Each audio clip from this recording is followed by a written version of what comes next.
Bonsoir à tous, ravi de vous retrouver sur Monaco Info. Toute l'actualité de ce mardi 6 décembre. Invités, informations pratiques tout près de chez vous, rencontres et reportages avec tout d'abord le déplacement du prince souverain à Marseille à l'occasion du Forum de la Méditerranée avec comme thème principal de réflexion cette année l'adaptation au changement climatique. Réunion, discussion aujourd'hui en principauté pour préparer cette fois l'avenir européen entre représentants d'Andorre, de Saint-Marin et de Monaco. Nous parlerons également perspectives en matière d'emploi en principauté avec un petit déjeuner de travail organisé ce matin par la Jeune Chambre économique de Monaco. Puis nous nous attarderons sur l'état de santé du bâtiment avec le bilan et les perspectives de la Chambre patronale dans ce secteur d'activité. Son président, Fabien Deplanche, sera notre invité dans un instant. Et nous terminerons ce journal par une déambulation gourmande au cœur du village de Noël. Promenade gustative à savourer tout à l'heure, comme il se doit à la fin de ce journal. Mais tout d'abord, direction Marseille, avec ce rendez-vous annuel consacré à l'adaptation au changement climatique. Méditerranée du futur, c'est l'appellation de ce forum qui vient tout juste de se terminer. Le prince Albert II a participé hier à cette 5e édition qui avait pour objectif de rassembler les grands acteurs de la protection de l'environnement. Sandrine Nègre et Olivier Bonello se sont rendus sur place. Aider Mare Nostrum, notre mer, comme l'appelaient les Romains, oui mais comment? En identifiant des projets, en étudiant l'aspect financier pour faire aboutir des initiatives et en accompagnant leur réalisation sur les rives nord et sud de l'espace méditerranéen. Ressources alimentaires, pêche durable, traitement des eaux usées et des déchets, mise en place de panneaux solaires, transport maritime, zéro émission, escale de ferry moins polluante, les pistes et les actions sont nombreuses et concernent l'ensemble des pays bordés par la Grande Bleue. La principauté, le prince, son action pour la Méditerranée, pour la conservation de notre patrimoine, pour la vie sous-marine, pour les océans, fait en sorte que ce pays, cet État, ce dirigeant, est une plus-value conséquente pour les peuples du bassin méditerranéen. On n'est pas un territoire expérimental ici. Ici, on vit ici. On grandit ici, on trace notre avenir ici. Et donc, on a la nécessité de travailler ensemble. Et c'est le sens de Méditerranée du futur, où il y a près d'une quarantaine de délégations de tous les peuples du bassin méditerranéen. Je crois que ça fait une belle synergie, ça fait une belle dynamique. Et nous allons, grâce au programme que nous avons présenté, pouvoir faire davantage et faire de la Méditerranée vraiment un espace non seulement qu'il nous faut protéger, mais qu'il nous faut mettre en valeur et qu'il faut faire vivre dans notre époque contemporaine. Un programme qui comprend un aspect éducatif avec le projet de création d'une académie de la mer à Monaco avec enseignement en langue française et des cycles diplômants. Les effets des changements climatiques seront aussi étudiés comme la montée des eaux. Exemple d'ailleurs révélateur, les parties émergées de la grotte Cosquer, qui abrite les chefs-d'œuvre rupestres, seront condamnées et complètement englouties dans les années à venir, d'où cette reproduction à l'identique. C'est vraiment un ensemble tout à fait remarquable dans un lieu assez central ici à Marseille et qui, de ce palais de la Méditerranée qui est très bien mis, qui sert de très bel écrin, je crois, à une prouesse technique et technologique tout à fait remarquable. Préserver, protéger, mais aussi s'adapter. Voici les 3 verbes qui auront été les plus utilisés au cours de ces 48 heures dédiées à notre Méditerranée. Cette réunion de travail ce matin au ministère d'État entre plusieurs représentants des délégations de Monaco, Andorre et Saint-Marin. Frédéric Elion était sur place et il nous décrypte ce soir les enjeux et le but des négociations entamées avec l'Union européenne. Bonsoir Christophe, Monaco est officiellement engagé depuis le 18 mars 2015 dans des négociations avec l'Union européenne afin d'obtenir un accord d'association équilibré pour une participation au marché intérieur de l'UE. L'ouverture de ces négociations a été l'aboutissement d'un dialogue mené dès 2010 par la Commission européenne avec Monaco, Andorre et Saint-Marin. La négociation se déroule d'une part en quadripartite, les trois petits États et l'Union européenne pour ce qui concerne les points qui seront communs, et puis en bilatéral pour ce qui concerne les points particuliers. Et ce que nous avons fait ce matin avec Andorre et Saint-Marin, c'est un exercice que nous faisons régulièrement et que nous faisons au moins une fois chaque année, qui est de discuter entre nous, sans l'Union européenne, de l'évolution des négociations et de voir comment ça se déroule, quels sont les points d'avancée, quels sont les points qui restent encore à régler, qui posent problème. C'est très important de pouvoir échanger et partager ces informations. Chaque État a ses propres singularités géographiques, économiques et démographiques. Les négociations portent sur différents dossiers avec quelques questions sensibles pour chaque pays. Il y a une question sensible qui est liée aux politiques d'immigration. On a un système d'autorisation de résidence, donc de séjour et de travail en principauté d'Andorre qui doit être revu au vu de la directive 2004-38 de l'Union européenne. Donc il y a ce travail-là qui est actuellement cette discussion-là qui est à la table des négociations. On a une question également spécialement sensible liée à notre opérateur unique pour les télécommunications, qui est un opérateur 100% public, mais qui ne remplit pas les conditions de libéralisation du marché des règlements européens. Et nous avons un troisième enjeu qu'on ne sait pas encore bien calibrer, mais qui est lié aux services financiers. Donc on est dans l'attente de la position de départ de l'Union européenne. On sera fixé dans les prochains jours. Le Conseil de l'Union européenne a manifesté sa volonté de finaliser les discussions sur cet accord d'association d'ici fin 2023. Les 12 mois qui arrivent, Christophe, seront donc décisifs. Il faut accélérer.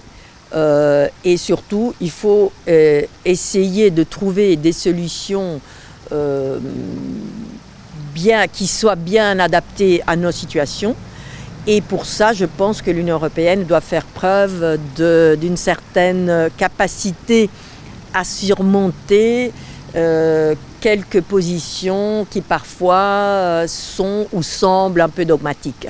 Parvenir à un accord ne veut pas dire signer un accord d'ici fin 2023. Toutes les parties, c'est-à-dire les négociateurs de l'Union européenne ainsi que les chefs négociateurs des trois pays, Monaco, Andorre et Saint-Marin, devront être d'accord sur l'ensemble des points évoqués lors des négociations.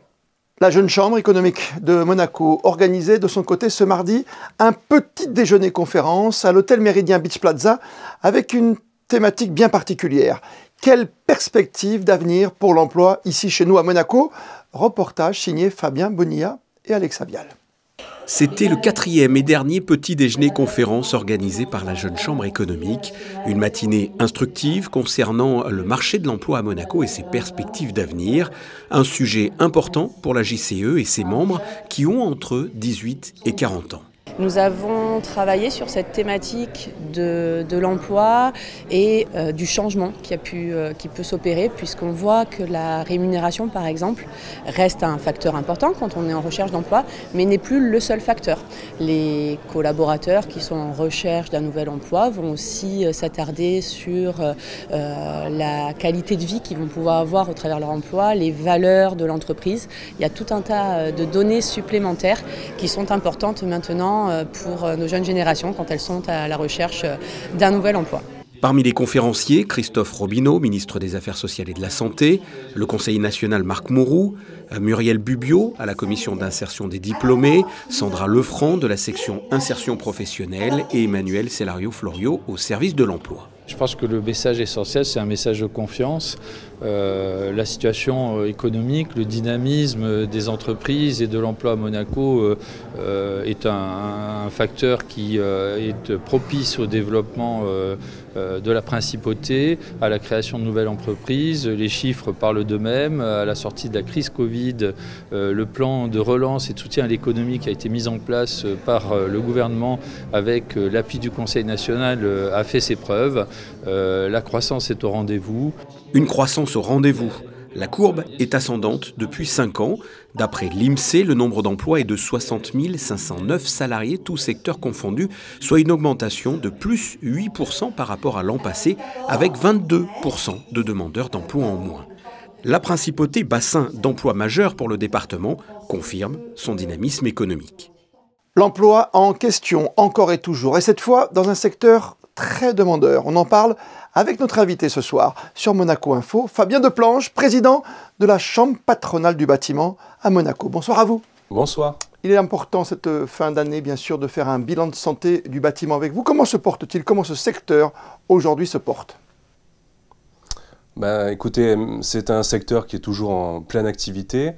On a la chance de travailler en principauté avec un développement économique qui est toujours très fort. Le secteur d'activité de notre corporation est un des secteurs majeurs de l'économie monégasque. C'est vrai qu'on a une représentation très importante au cœur de l'économie. Aujourd'hui, la corporation représente, pour donner quelques chiffres, 372 entreprises qui emploient plus de 11 200 salariés et représentent un chiffre d'affaires de plus de 2 milliards d'euros. Et on le voit à l'œil nu, de toute façon, quand on se promène dans les rues de Monaco, on voit le nombre de chantiers en cours. On a la chance de pouvoir travailler en principauté où de fabuleuses réalisations remarquables tant sur le plan technique que sur le plan de la qualité, avec des conditions très compliquées d'exécution, font qu'on peut œuvrer tous les jours sur des sujets fantastiques. Et vos membres, évidemment, sont impactés par ce qui se passe pas très loin de chez nous, en Ukraine, bien sûr, pour cette guerre. Ça veut dire qu'il y a une pénurie de tout en ce moment, notamment de matériaux. Alors c'est vrai, on fait face, surtout depuis la période post-Covid, où on a subi donc des hausses de prix de matériaux très importantes, des risques de pénurie. Pour donner quelques chiffres, sur l'année 2021, l'acier avait augmenté de plus de 156%. Début 2022, premier trimestre, il avait augmenté encore de 35%. Donc ce sont des hausses qui sont terribles. À cela s'est rajoutée l'inflation. À ça s'est rajoutée la crise en Ukraine, où là beaucoup de matières premières, de matériaux sont fabriqués en Ukraine et peuvent venir pénaliser toute une industrie, y compris sur la fabrication des engins, des matériels, etc. Vous avez intégré depuis un petit moment l'aspect environnemental, l'environnement durable, bien sûr. Ce sont des choses qui vous impactent aussi énormément, c'est des choses qu'on contrôle, qu'on surveille et on avance avec son temps. Aujourd'hui, par exemple, la Chambre patronale du bâtiment va officialiser la signature du pacte pour la transition énergétique pour améliorer les habitudes, les réflexes de tout un chacun, qu'il soit un travailleur ou un résident, pour participer à la réduction des gaz à effet de serre. On a participé avec la mission pour la transition énergétique pour créer une forme d'aide financière publique pour aider au remplacement des fenêtres quand elles n'étaient pas d'assez bonne isolation. On travaille aussi avec eux sur un projet pour l'isolation thermique par l'extérieur, l'amélioration des bâtiments et tendre vers un bioclimatisme amélioré, une réduction de l'impact des matériaux, une réduction des consommations d'eau et d'énergie. À cela s'est rajouté une sorte d'échange transversal, interprofessionnel, qui a été souhaité par la principauté et aboutit à un label des plus vertueux. Oui, Fabien Deplanche, en plus, on voit qu'on travaille dans le vertueux, qu'on essaie de faire au mieux, à tout niveau, jusqu'aux nuisances sonores, par exemple. On a pu se rendre compte que malgré une utilisation de matériel de pointe et un souci permanent pour la qualité de vie des résidents, des monégasques et des avoisinants, il y avait des choses à améliorer, que ce soit sur des formes d'isolation acoustique autour des chantiers, peut-être une meilleure communication aussi auprès des voisins. Et ça nous permet aussi d'avoir une veille permanente sur ce qu'il peut y avoir de meilleur comme matériel, toujours à la pointe, pour toujours se remettre en question et s'améliorer. On va conclure, Fabien Deplanche, comme avec les perspectives 2023 qui arrivent très vite, voire 2024. Quels sont les plus grands projets que vous allez contrôler, surveiller? Alors, en 2023, nous avons un autre projet qui nous tient à cœur, qui a déjà été travaillé depuis un bout de temps, où on voudrait tendre à créer une caisse de formation du bâtiment. Cette caisse de formation doit nous amener à pouvoir permettre aux gens, aux entreprises, de recruter et de former sur le long terme encore mieux leur personnel, leurs salariés, leurs collaborateurs, permettre aux jeunes de mieux connaître ces passionnants métiers que représente notre corporation du bâtiment et qui veulent rejoindre notre belle famille. Merci d'être venu jusqu'à nous ce soir sur Monaco Info. Merci encore. Merci à vous. On vient d'évoquer la gestion de la Covid dans le domaine économique. Les derniers chiffres, eux, viennent de tomber. Dernier chiffre en date, la semaine dernière, 210 nouveaux cas positifs à la Covid ont été recensés. Et au soir du dimanche 4 décembre, pour être précis, 38 personnes, dont 21 résidentes, étaient hospitalisées au CHPG. 2 personnes non résidentes étaient soignées en réanimation. Et puis 92 personnes étaient suivies par le centre de suivi à domicile qui soutient médicalement les patients qui présentent très peu de symptômes et qui sont invités à se confiner à domicile. Enfin, le taux d'incidence sur la période des 7 jours écoulés est passé de 536 contre 401 la semaine dernière. La Roumanie célèbre chaque année, le 1er décembre, sa fête nationale afin de commémorer la création de l'État unitaire roumain moderne. Et c'est samedi soir dernier que plus de 300 personnes se sont retrouvées pour cet événement dans la salle Belle Époque de l'hôtel Hermitage. L'association Outward Band Monaco, qui pousse les jeunes à aller au bout de leurs ambitions, remettait hier ses diplômes au Yacht Club de Monaco. L'idée force, encore et toujours pour cette jeune génération, est de chercher le meilleur potentiel possible à travers l'aventure et la découverte de soi par le prisme de son projet personnel. Et c'est une belle habitude là aussi. Chaque année, juste avant les fêtes, Action Innocence Monaco organise une vente aux enchères de sapins de Noël afin de financer différents projets pour protéger et sensibiliser les enfants aux dangers d'Internet. Je vous propose d'écouter plusieurs des membres de l'association qui évoquent cette future vente au micro de Frédéric Elion. Elle va avoir lieu donc à l'Hôtel de Paris le 13 décembre à partir de 18 h. Et c'est une vente qui a lieu depuis 20 ans, puisque cette année, nous fêtons les 20 ans de la création d'Action Innocence. Chaque année, nous organisons ces ventes d'arbres de Noël qui nous sont généreusement données par des donateurs privés ou par des magasins ou par des boutiques, enfin de personnes qui nous veulent du bien et qui veulent du bien à la cause. Nous lançons une campagne donc le 5 décembre. Grâce au soutien de Son Altesse Sérénissime, nous avons eu 6 partenaires exceptionnels. Donc nous avons la chanteuse Jennifer, Didier Deschamps, c'est d'actualité, Benoît Badiachil. Nous avons aussi 2 tennisman, Monsieur Tsitsipas et Messieurs Dimitrov. Et nous avons GMK, qui est un influenceur Internet qui est très très suivi en matière automobile. Les projets que nous envisageons de mettre en place l'année prochaine, au-delà des préventions, on va lancer un pôle d'expertise, c'est-à-dire qu'on va accueillir justement les parents et les enfants qui sont en souffrance sur des sujets Internet, pour les aider à les orienter et leur donner un petit peu les clés qu'il faudrait qu'ils suivent pour résoudre les problèmes auxquels ils sont confrontés. Nous n'aurons que 20 sapins, puisque c'est le 20e anniversaire, des 20 sapins d'exception, qui sont toujours aussi beaux chaque année. Mais en plus, cette année, le cadeau que l'on avait d'habitude avec le sapin sera quelque chose un peu plus spécial. Ce sera un moment de vie un peu différent, une expérience de vie, enfin quelque chose. Nous avons demandé ça à nos partenaires et tout le monde a joué le jeu. Et ce soir, on vous amène donc au cœur du marché de Noël pour une sélection non exhaustive des produits gourmands repérés par Christine Datomel, accompagnée de Lionel Bernardi. Le village de Noël vous fait voyager cette année sur l'archipel de Spitsberg en Norvège. Depuis vendredi, une quarantaine de chalets accueillent les visiteurs sur le port Hercule. Produits artisanaux, idées cadeaux, décorations de Noël, mais aussi de nombreuses spécialités culinaires. Les stands gourmands ne désemplissent pas et ravissent le palais des fins gourmets, comme la boucherie et Hubelou, qui attire les amateurs de viande. Notre spécialité première, c'est les cochons que vous avez juste ici, là. Grillés au feu de bois. Et ensuite, on a plusieurs choses que vous pouvez voir sur le grill, là, la caméra. On a des épis de maïs ou de l'andouillette de Troyes. On a aussi des brochettes de bœuf, brochettes de poulet. Et des saucisses, veau et porc ou juste porc et aromatisées au comté aussi. Elles sont très très bonnes. Cette année, écoutez, on a toujours nos fameuses frites qui font l'unanimité depuis plusieurs années. La viande de notre partenaire, pareil, Formia, la boucherie parisienne que les locaux connaissent bien.